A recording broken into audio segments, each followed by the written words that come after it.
नमस्कार बच्चों, online platform Gen X academy में आपका स्वागत है। मैं दोबारा से हाजिर हूँ आपको लेकर एक नई तरोताजा चीज है जिसका नाम है सीबीएसई सिलेबस 2026-27, जिसके बारे में अभी तक ज्यादातर बच्चों को कुछ भी आता पता नहीं है। बट मैं आज हाजिर हूँ कि तुम लोगों को सारी चीजों की नॉलेज हो जाए। बेसिकली मैंने मैथ्स के बारे में डिस्कशन किया था लास्ट टाइम कि मैथ्स में कौन कौन सा सिलेबस एड ऑन हुआ और कौन कौन सा सिलेबस को उन्होंने एक्स्ट्रा टॉपिक्स उसमें एड ऑन किया। आज पढ़ेंगे साइंस के बारे में कि साइंस में कौन कौन से टॉपिक है। बेसिकली साइंस इस बार 3 अलग अलग पार्ट में स्प्लिट हो जाएगा, जैसे कि आपको पता है बायोलॉजी, फिजिक्स एंड केमिस्ट्री। बात करें बायोलॉजी की तो बायोलॉजी में आपका चैप्टर है सेल। हालांकि ये पुराना चैप्टर है जो आप पहले 9th में पढ़ चुके हैं। जैसे कि मैंने कहा था कि मैथ्स में भी आपके एड ऑन हुआ है तो ऑब्वियसली आपके साइंस में भी एड ऑन हुआ ही होगा। सेल में आप सब कुछ पढ़ोगे जो आप सेल के बारे में जानना चाहते हो।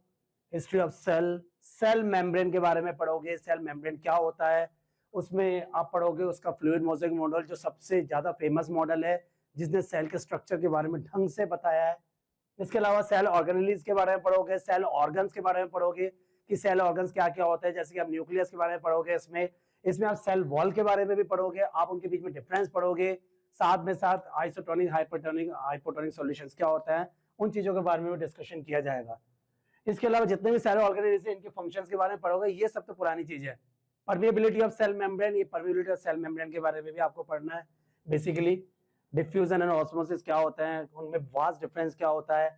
इसके अलावा एक्सोसाइटोसिस, पिनोसाइटोसिस क्या होते हैं, इन सब चीजों के बारे में आपको अच्छी खासी नॉलेज देखने को मिलेगी इस बार सीबीएसई की बुक में। दूसरी बात यह कि ये सारी चीजें पुरानी है। देखो मैंने इनको ब्लैक और ब्लू दो अलग अलग पार्ट में डिवाइड किया है।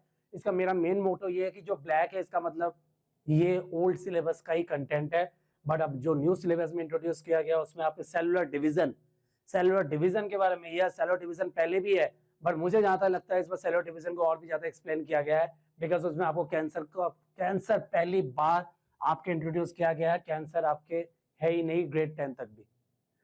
सो इस बार आप सेलुलर डिवीजन के बारे में भी बेसिकली मुझे जहां तक लगता है कि आप एक्सप्लेनेशन में पढ़ोगे और कैंसर के बारे में तो पढ़ना ही है। Recent advancement in cell biology में क्या क्या रिसेंट एडवांसमेंट हुआ है, डिस्कवरी हुई है, कोई नया इन्वेंशन हुआ है। बेसिकली जो इस बार सीबीएसई ने फोकस किया है वो करना चाहे इंडियन ऑथर्स के ऊपर और इंडियन कंट्रीब्यूशन के ऊपर। पहले ऐसा होता था कि हम फॉरेन कंट्रीब्यूशन के बारे में पढ़ते थे, बट इस बार जो सीबीएसई ने काफी अच्छे चेंजेस किए हैं कि हमें हमारे बारे में, हमारे लॉ के बारे में, हमारे इंडिया ने क्या क्या कॉन्ट्रीब्यूट किया है साइंस के फील्ड में, उन सबके बारे में पढ़ने का मौका मिलेगा।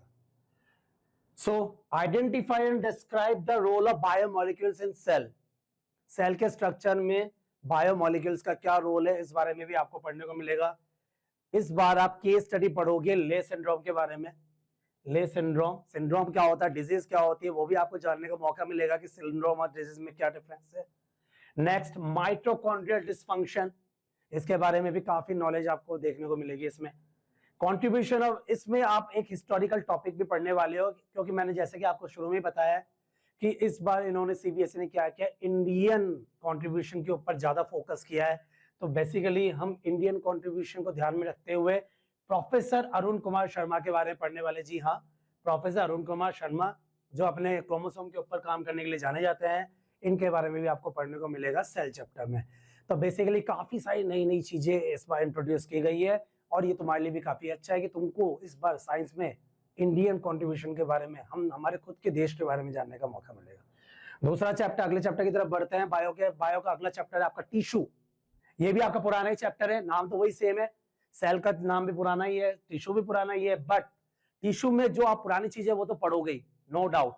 जैसे मेस्टेबल टिश्यू क्या होता है, सॉरी प्लांट टिश्यू क्या होता है, एनिमल टिश्यू क्या होता है, प्लांट टिश्यू के जितने भी पार्ट्स होते हैं, प्लांट टिश्यू के सब पार्ट्स क्या है, एनिमल टिश्यू क्या होता है उनके बारे में पढ़ोगे। एनिमल टिश्यू के जो 5 टाइप्स है उनके बारे में पढ़ोगे। न्यूरॉन्स वगैरह के बारे में पढ़ोगे, मसल टिश्यू के बारे में पढ़ोगे, एरियोलर टिश्यू क्या होता है, एपिथेलियल टिश्यू क्या होते हैं, इन सब चीजों के बारे में आप पढ़ोगे। लेकिन ये पुरानी चीजें हैं, हो सकता है जहां तक मुझे लगता है कि इस बार वो थोड़ा सा वास्ट में आपको गिवन हो ताकि आपको और भी ज्यादा जानने का मौका मिले। उसके अलावा जो नई चीजें उन्होंने इंट्रोड्यूस की है वो है care of muscular skeletal system, कि आप कैसे केयर करोगे इंजरी अगर आपको हो जाती है, पोस्टरल केयर, उसका केयर कैसे करोगे, क्या क्या न्यूट्रिशन हमें ऐड ऑन करना चाहिए, एक्सरसाइज कौन कौन सी करनी चाहिए, उन चीजों के लिए देखा जाए तो फिजियोथेरेपिस्ट की तरह हम लोगों को यहाँ पे ज्ञान दिया जा रहा है। समझ रहे हो आप। नेक्स्ट, जैसा कि मैंने आपको बताया था कि इंडियन कंट्रीब्यूशन के बारे में जानने का मौका मिल रहा है, तो इस बार आप दोबारा से इस चैप्टर में एक और नए प्रोफेसर के बारे में आप पढ़ने जा रहे हो इवन यहाँ पे एक नहीं 2 प्रोफेसर है। सिग्निफिकेंट कॉन्ट्रीब्यूशन प्रोफेसर सिप्रा गुहा मुखर्जी और दूसरे हैं एससी माहेश्वरी। इन्होंने प्लांट सेल और टिश्यू कल्चर में बहुत बड़ा अपना कॉन्ट्रीब्यूशन दिया, अपना योगदान दिया है। तो इनके बारे में भी आपको पढ़ने का मौका मिलेगा कि किस तरह का योगदान इन्होंने किया होगा जिसकी वजह से इनको इस चैप्टर में इंट्रोड्यूस किया गया है।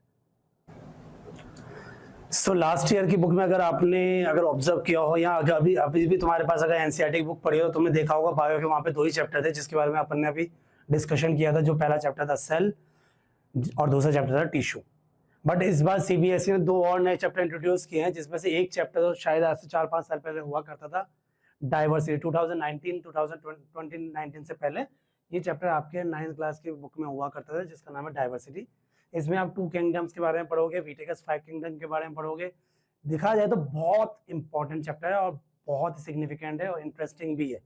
इसमें आप प्लांट किंगडम, एनिमल किंगडम के बारे में पढ़ोगे, जो कहीं ना कहीं मिसिंग था। और being a bio teacher, literally we were craving for that chapter. Next, reproduction. So reproduction ये ग्रेड 10th का चैप्टर है। बेसिकली अगर आप ग्रेड 10th में बुक उठा के देखोगे तो एज इट इज वो चैप्टर उठ कर, जहाँ तक मुझे लगता है जैसे सीबीएसई के सिलेबस के अकॉर्डिंग ये चैप्टर एज इट इज उठ करके आपके ग्रेड 9th में रख दिया गया है।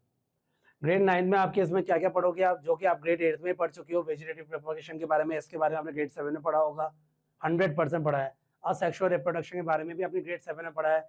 बट ग्रेड 8 में आपने सेक्सुअल रिप्रोडक्शन के बारे में पढ़ा है, जिसमें आपने ह्यूमन मेल और फीमेल रिप्रोडक्टिव ऑर्गन्स के बारे में पढ़ा होगा।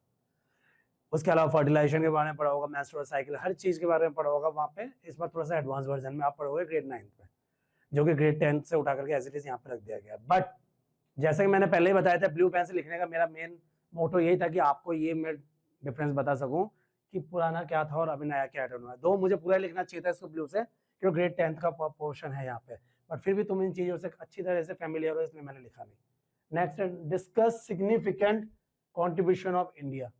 जैसा कि मैंने स्टार्टिंग में अपने वीडियो के स्टार्टिंग में कहा था कि सीबीएसई ने पूरी तरह से फोकस किया है कि इंडियन कॉन्ट्रीब्यूशन के बारे में ज़्यादा से ज़्यादा नॉलेज तुम लोगों को हो, जिसमें आप पढ़ोगे इस बार प्रोफेसर पंचानन माहेश्वरी के बारे में, जिन्होंने क्या किया था, फाउंडेशन रखा था प्लांट सेल और tissue culture research in India में।